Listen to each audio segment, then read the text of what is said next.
Gaza पट्टी लगातार बम धमाकों से दहल रही है। इजराइल के हमले में 10 गुना तेजी आ गई है। और ऐसे में नई रिपोर्ट यह है कि हमास के कई लड़ाकों और कमांडरों को इजराइल ने अब सुरंगों में ही जिंदा दफन कर दिया है।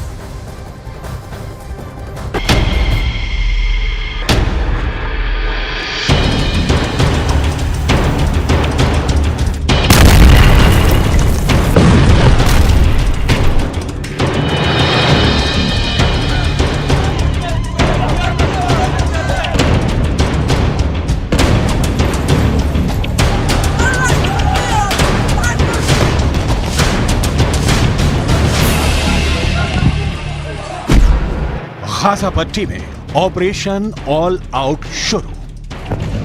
ईरान, सीरिया, तुर्की, जॉर्डन, लेबनान और मिस्र को लग रहा था कि इजरायली सेना जमीन पर जंग करने से डर रही है, लेकिन गाजा युद्ध के ठीक 20 दिन बाद इजरायली सेना ने ऐसा सर्वनाश गाजा में मचाया है कि अब तक गाजा में हमास के 25 से ज्यादा टॉप कमांडर मारे जा चुके हैं, जबकि लेबनान बॉर्डर पर हिजबुल्लाह के 48 से ज्यादा लड़ाके मारे जा चुके हैं। हम आपको दिखाने जा रहे हैं कि कैसे इजरायल ने गाजा पट्टी के उत्तरी इलाके में जमीन, आकाश और समंदर के रास्ते हमास लड़ाकों को रौंदना शुरू कर दिया है।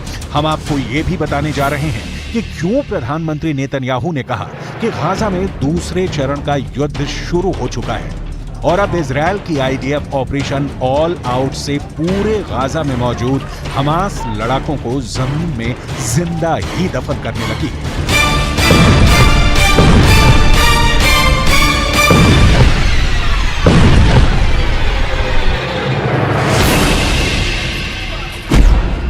जिंदा दफन कर दिए गए हमास कमांडर। 7 अक्टूबर के बाद से हमास लड़ाकों को इजरायली सेना ने एक भी मौका नहीं दिया है कि वो इजरायली सेना और नागरिकों को तबाह और बर्बाद कर पाएं। 3 हफ्ते से ज्यादा की जंग में 9500 से ज्यादा लोग मारे जा चुके हैं। 1405 इजरायलियों की मौत हो चुकी है, जबकि इजरायली सेना के 321 जवान मारे जा चुके हैं। वहीं हमास लड़ाकों और फिलिस्तीनियों की मौत का आंकड़ा 8000 से ज्यादा हो चुका है। ये मौतें तो सिर्फ ट्रेलर है, असली सर्वनाश 18 घंटे पहले शुरू हो चुका है। इजरायल की आईडीएफ ने ऑपरेशन ऑल आउट के जरिए जो विनाश लीला गाजा पट्टी के उत्तरी इलाके में शुरू की है, वो वाकई में रूह को कपा देने के लिए काफी है। देखिए इजरायली सेना कैसे गाजा में बड़ी इमारतों के नीचे मौजूद हमास की सुरंगों में मौजूद लड़ाकों को जिंदा ही दफन कर रही है। अब इन सबके बीच में दावा तो यह भी किया जा रहा है कि इजरायल ऑपरेशन ऑल आउट शुरू कर चुका है, जिसमें हमास को घेरकर मारा जा रहा है। नेतन्याहू की सेना की पूरी प्लानिंग में सुरंग में ही घेरकर हमास के आतंकियों को मारने की रणनीति तैयार कर ली गई है।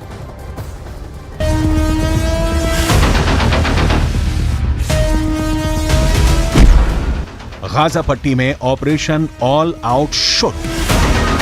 इजरायल की एयरफोर्स ने गाजा पट्टी, वेस्ट बैंक में 30,000 के करीब बड़ी इमारतों को कारपेट बॉम्बिंग के जरिए मिट्टी में मिला दिया है।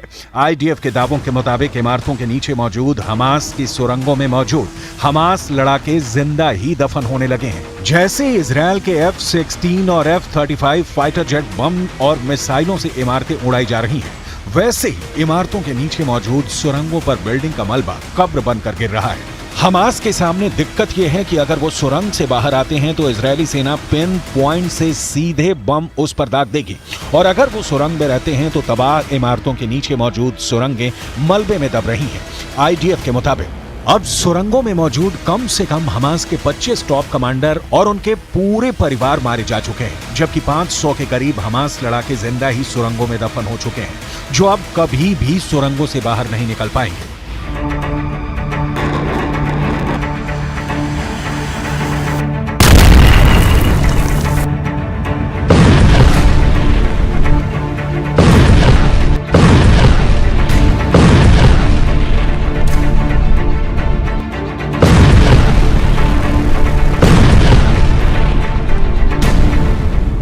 והמלחמה על פי תוכנית. אנחנו מרחיבים בהדרגה את הפעילות הקרקעית ואת היקף הכוחות שלנו ברצועת עזה. הפעילות מהקרקע מורכבת וכוללת סיכונים גם לכוחותינו. נעשה כל שביכולתנו מהאוויר, מהים ומהיבשה על מנת להבטיח את ביטחון כוחותינו ולהשיג את מטרות המלחמה. F-16, F-35 ने चीर डाला गाजा। 41 किलोमीटर लंबी और 10 किलोमीटर चौड़ी गाजा पट्टी में पिछले 18 घंटे से इजरायली वायुसेना ने 150 लड़ाकू विमानों से अंधाधुंध बम और मिसाइलें बरसाई हैं। 26 से 28 अक्टूबर के बीच आसमान से फाइटर जेट और जमीन से इजरायली टैंक और तोपखाना हमास सुरंगों पर सीधा हमले कर रहे हैं। खबर आ रही है कि आईडीएफ ने ज़ोहोर अद-दिक में टैंकों से भीषण हमला किया है। इसके अलावा गाजा सिटी, अल जदीदा, रीमाल, शाती रिफ्यूजी कैंप, जबालिया पर टैंकों, तो बख्तरबंद, रॉकेट से इजराइल ने कम से कम 800 हमले किए हैं।